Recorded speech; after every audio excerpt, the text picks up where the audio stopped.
राजीव राय का समाजवादी पार्टी से भयंकर हार का खौफ है। पहले मैंने कहा कि मेरे पिताजी के चेहरा अम्बेडकर से मिलता है, मैं छड़ी लेकर चलता हूं तो मैं गांधी की तरह दिखता हूं।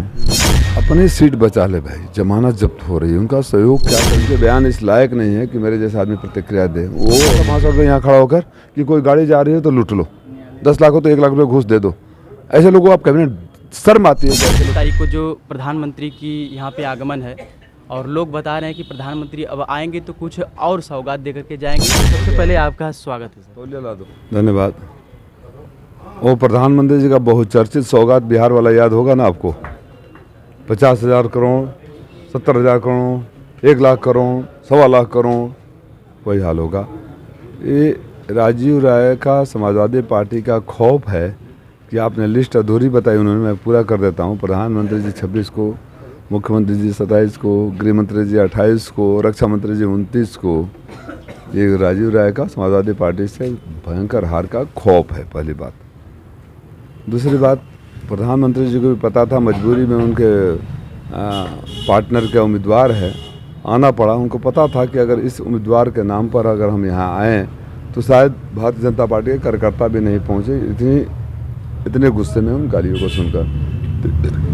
इसलिए उन्होंने घोसी को, बलिया, घोसी, सलेमपुर तीनों का क्षेत्र बनाकर यहाँ आ रहे हैं कि कम से कम बाहर से तो भीड़ आ जाए तो उनकी बेइज्जती ना हो।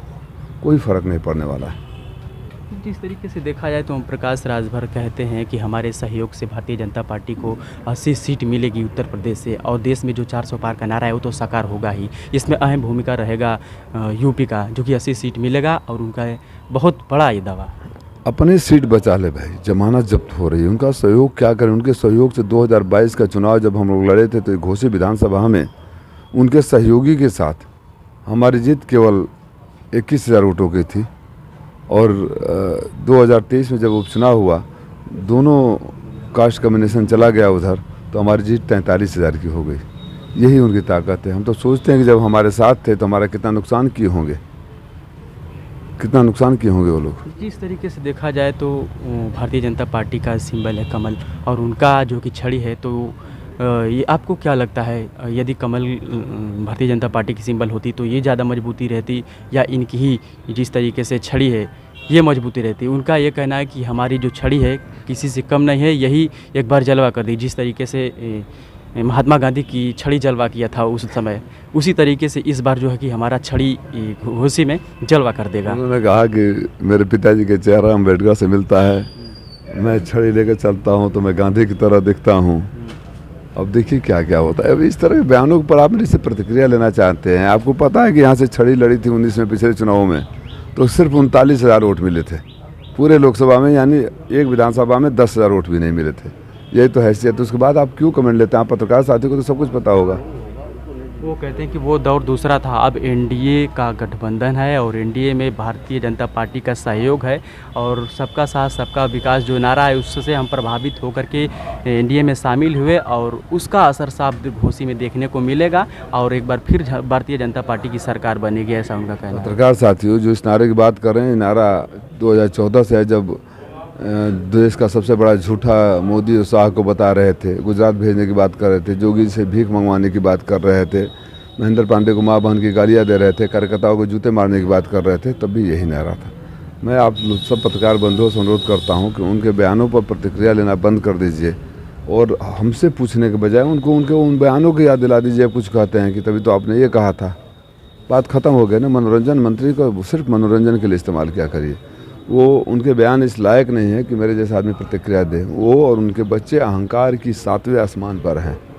उनकी भाषा शैली 1 तारीख को ज़मीन पर, धरातल पर जनता ला देगी, उनकी हैसियत बता देगी।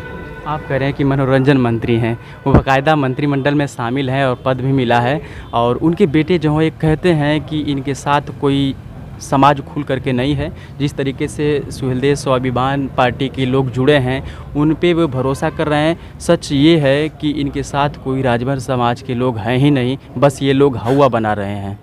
यार क्यों उनके बयानों पर? है क्या वो आदमी?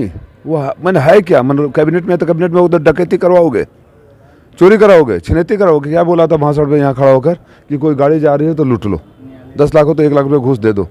ऐसे लोगों को आप कैबिनेट, शर्म आती है कि ऐसे लोग कैबिनेट मिनिस्टर में हैं। I don't want to make any comment on those fellows. No comment on them, they don't deserve this. और आप लोगों को मैं बोल रहा हूँ कि ऐसे आदमियों के बयान पर मेरी प्रतिक्रिया लेना बंद कर दो।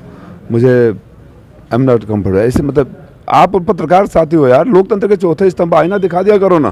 पत्रकारिता का क्या काम है? आईना दिखा दो राजीव राय को, राजीव राय कुछ बोलते हैं तो आईना दिखा दिया करो, गालियों को सुना दिया करो, उनके बयानों को सुना दिया करो। उन्होंने तब क्या कहा था, अब क्या कहा था, पूछ लिया करो कि किसकी औलाद है। आप ही ने तो कहा था, हमने तो नहीं कहा था। माँ बाप तो उनके पूजनीय हैं, सबके माँ बाप पूजनीय हैं। जो व्यक्ति इस हद तक गिर सकता है कि मोदी साहब को अगर भेज नहीं दिया तो अपने माँ बाप का औलाद नहीं, फिर 23 में अगर इनको वापस नहीं भेज दिया तो अपने माँ बाप का औलाद नहीं, इतना निचले स्तर पर जो जाकर बात करता हो। सभाएं तो कैंसिल हो रही है, लोग तो भगा रहे हैं, कहीं जा नहीं पा रहे हैं। भारतीय जनता पार्टी के कार्यकर्ता सब राजीव राय के साथ हैं।